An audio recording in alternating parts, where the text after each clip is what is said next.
Hi sir. Hi అమ్మా. Sir ఇప్పుడు మా నానమ్మ వాళ్ళ విలేజ్‌లో ఒక అన్నయ్యకి పాలిసీ కావాలి అని జెప్పేసి అన్నారు. ఓకే. సో, వాళ్ళకి టర్మ్ ఇన్స్యూరెన్స్ ఇవ్వలేం గదా! అంటే ఇన్‌కమ్ ప్రూఫ్ లేదు గాబట్టి ఇన్‌కమ్ ఇవ్వలేరు. ప్రూఫ్ లేదు గాబట్టి వాళ్ళకి టర్మ్ ఇన్స్యూరెన్స్ రాదు ఓహ్! అన్నారు కదా! అవును. సో, వాళ్ళకి ఇప్పుడు సేవింగ్ పాలిసీ, ఇన్‌కమ్ ప్రూఫ్ లేకుండా ఏం పాలిసీ ఇస్తారు సార్? సో, మంచి క్వెషన్. చాలామందికి టర్మ్ ఇన్స్యూరెన్స్ అనేది ఎలిజిబిలిటీ అనేది ఉండదండి. అలాంటి వాళ్ళు అయ్యో! మాకు ఏ పాలిసీ లేదా అనంటే మనకు చిన్నప్పటి నుంచి ఒక సాత్రం ఉంటది. జనరల్‌గానే లేనత్త కన్నా గుడ్డెత్తనేమో అని అంటుంటారు కాబట్టి, మొత్తానికే ఇన్స్యూరెన్స్ లేకుండా ఉండడం మంచిది గాదు. టర్మ్ ఇన్స్యూరెన్స్ తీసుకోవడానికి కొన్ని టర్మ్స్ అండ్ కండిషన్స్ ఉంటాయి గాబట్టి, ఎందుకంటే ఇన్‌కమ్ ప్రూఫ్ గావాలి, ఎడ్యుకేషన్ ఉండాలి. కంప్లీట్‌గా ఏమైనా హెల్త్ ఇష్యూస్ ఏమైనా ఉన్నా గూడా పాలిసీస్ అనేవి ఇవ్వరు. సో, అలాంటి పర్సన్స్‌కి ఏంటనంటే గనక సేవింగ్ ప్లాన్స్ ఉంటాయి. వాటిల్లో one of the best policy గురించి నేనిప్పుడు ఎక్స్‌ప్లెయిన్ చేయబోతున్నాను. వీడియో అనేది పూర్తిగా చూడండి. తెలుసుకోండి. ఎందుకంటే ఎన్నో ఎంటర్‌టైన్‌మెంట్ వీడియోస్ చూస్తారు. మీ ఫ్యామిలీ కోసం మీరు కట్టకండి. మిమ్మల్ని కట్టమని గూడా నేను చెప్పట్లేదు. తెలుసుకుంటే అది మీకు ఉపయోగపడుతదా? ఉపయోగపడదా? అనేది తర్వాత ఆలోచించండి. బట్ ఒకసారి ఎందుకంటే finance is everything. Financial knowledge is everything. కాబట్టి తెలుసుకునే ప్రయత్నం చేయండి. వీడియో చివరి వరకు చూడండి.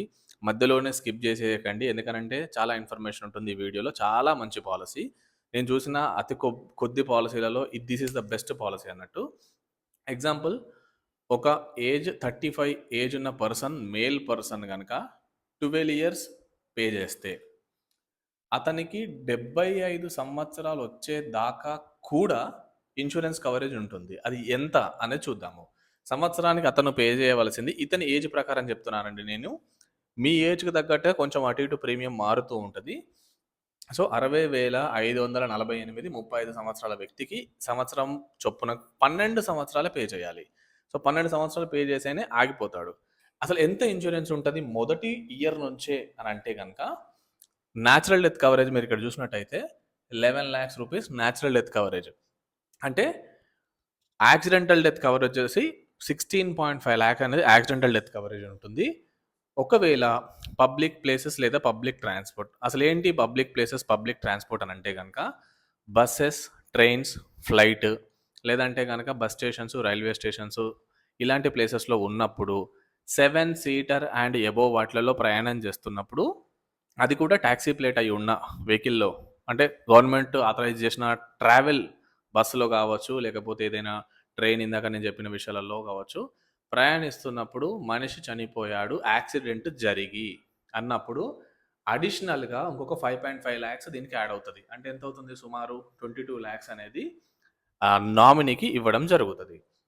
అండ్ నెక్స్ట్ యాక్సిడెంటల్ డిజబిలిటీ కూడా 5.5 లక్షల రూపాయలు ఉంటుంది. ఇదే యాక్సిడెంటల్ డిజబిలిటీ అనేది సేమ్ ఇందాకట్లాగా పబ్లిక్ ప్లేసెస్ లేదా పబ్లిక్ ట్రాన్స్‌పోర్ట్‌లో జరిగినట్టయితే గనక 11 లక్షల రూపాయలు ఇవ్వడం జరుగుతుంది. నేను ఈ వీడియో రికార్డ్ చేస్తుంది 12 ఆగస్టు 2026. ఈ రోజు వరకు ఉన్న టర్మ్స్ అండ్ కండిషన్స్ ఇవండి. మీరు ఈ వీడియో ఆ తర్వాత చూస్తున్నట్టయితే గనక అంటే మీ పర్టిక్యులర్ అడ్వైజర్‌తో మాట్లాడి ఏమేం టర్మ్స్ అండ్ కండిషన్స్ తెలుసుకొని మాత్రమే ముందుకెళ్ళండి. ఇకపోతే ఇన్స్యూరెన్స్ అనేది ఎట్లా వర్తిస్తది?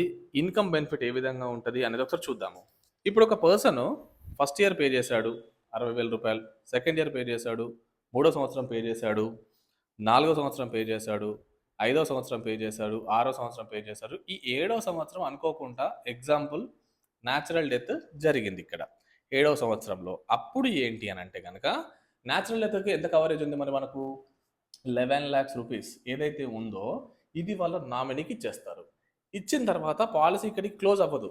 ఈ డబ్బులు ఇచ్చేసిన తర్వాత ఈ ప్రీమియం ఏదైతే ఉందో ఈయన ఇంకా 8, 9, 10, 11, 12 ఇంకో 5 సంవత్సరాలు పే చేయాలి. కానీ డబ్బులు కట్టాల్సిన పని లేదు కస్టమరు. ఆయనకే ఉల్టా 11,00,000 ఇచ్చేసిన తర్వాత ఒక 5 సంవత్సరాలు వెయిట్ చేసిన తర్వాత ఇంకొకటి 13వ సంవత్సరం గ్యాప్ ఇచ్చిన తర్వాత 14థ్ ఇయర్ నుంచి అతనికే కంపెనీ తరపు నుంచి వాళ్ళ నామినీకి రూ. 54,500 చొప్పున ప్రతి సంవత్సరము వాళ్ళ నామినీకి ఇస్తూనే ఉంటారు.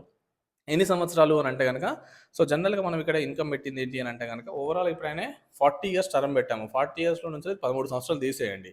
సుమారు ఇంకొక 27 సంవత్సరాలు వాళ్ళ ఫ్యామిలీకి రూ. 54,500 చొప్పున ఎవ్రీ ఇయర్ వస్తూనే ఉంటుంది. 54,500 అంటే సుమారు ఎంత లేదన్నా గాని సరే మనకు ఎవ్రీ మంత్ ఒక 4500 రఫ్లీ సమ్‌వేర్ అరౌండ్ వర్కౌట్ అయినట్టే.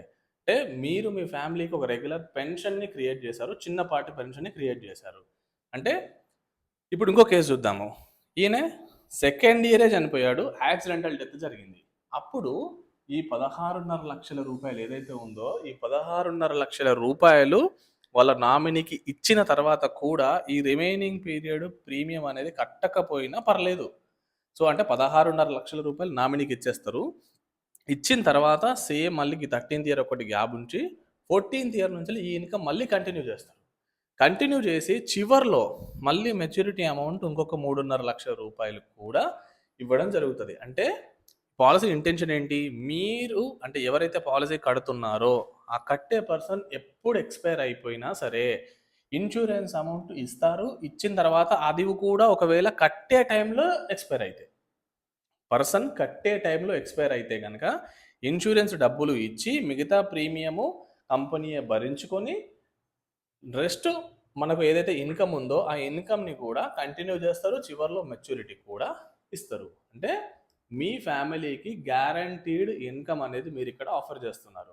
అంటే ఎవరికైతే ఇన్‌కమ్ ప్రూఫ్ లేదో, మళ్ళీ రిపీట్ చేస్తున్నా, టర్మ్ ఇన్స్యూరెన్స్‌కి ఎవరైతే ఎలిజిబిలిటీ ఉండరో వాళ్ళకి this is the best plan అన్నట్టు. అంటే యూలిప్స్, మార్కెట్ లింక్డ్ ఇంకా చాలా ఉంటాయి. అంటే వాటి గురించి నేను మళ్ళీ సెపరేట్ వీడియో చేస్తా. ఇది ఏంటంటే గ్యారంటీడ్ ఇన్‌కమ్ ఎవరైతే కోరుకుంటున్నారో వాళ్ళ కోసం.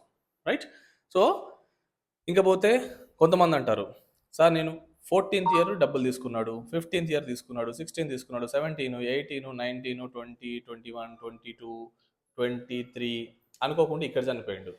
అంటే ఇన్ని ఇయర్స్ తీసుకున్నాడు. బట్ ఇక్కడ చనిపోయిండు. సేమ్ ఇక్కడ ఏ విధంగా చనిపోయిండు? న్యాచురల్ డెత్ అయిందా? యాక్సిడెంటల్ డెత్ అయిందా? దాని ప్రకారము మీకు ఏదైతే పాలిసీ బాండ్‌లో మెన్షన్ చేసి ఉంటుందో ఆ సమ్ అష్యూర్డ్ మీ నామినీకి ఇవ్వడంతో పాటు రిమైనింగ్ ఇంకెన్ని సంవత్సరాలు బాకీ ఉంది ఆయనకు పెన్షన్ ఇవ్వాల్సింది అనేది చూసి ఆ రిమైనింగ్ అమౌంట్‌ను కూడా మీ ఫ్యామిలీకి ఇవ్వడం జరుగుతది. చివరిలో మెచ్యూరిటీ కూడా ఇవ్వడం జరుగుతది. సో, ఇంత మంచి పాలిసీ. సో, దీనికి సంబంధించి మీకు ఇంకేమైనా డౌట్స్ ఉంటే ఈ వీడియోని మీకు ఎవరైతే ఫార్వర్డ్ చేసిర్రో వాళ్ళను ఇంకా further details, terms and conditions ఇవన్నింటి గురించి కూడా తెలుసుకొని ఒకసారి వాళ్ళ దగ్గర మీరు పాలసీ తీసుకోండి. ఎందుకు అనంటే గనక మీకు హెల్త్ ఇష్యూస్ ఏమైనా వచ్చాయననుకోండి, ఈవెన్ ఈ పాలసీ కూడా ఇవ్వరు. సో, కాబట్టి ఏమైనా హెల్త్ ఇష్యూస్ రాకముందే అన్నీ ప్లాన్ చేసుకోండి. ఫైనాన్షియల్ ప్లానింగ్ అనేది ఏం హెల్త్ ఇష్యూస్ రాకముందే మనం ప్లాన్ అనేది చేసుకోవాలి. సో, ఈ ప్లాన్ నేమ్ నేను ఎందుకు చెప్పట్లేదు అని అంటే గనక మీకు తెలిస్తే కింద కామెంట్ చేయండి. ఈ ప్లాన్ నేమ్ ఏంటి అనేది. సో, ఇది వన్ ఆఫ్ ద టాటా ఏఐఏలో ప్రొడక్ట్ అండి. సో, తెలుసుకోవాలి అని అనుకున్నా గాని సరే మీరు ప్లాన్ నేమ్ అని చెప్పేసి పెట్టండి. నేను మీకు రిప్లై ఇస్తా. పర్సనల్‌గా రిప్లై ఇస్తాను కామెంట్‌లో ఆర్ ఎల్స్ మీరు ఇన్‌స్టాగ్రామ్‌లో చూస్తున్నట్టయితే అక్కడైనా గాని కామెంట్ చేయండి. Thank you.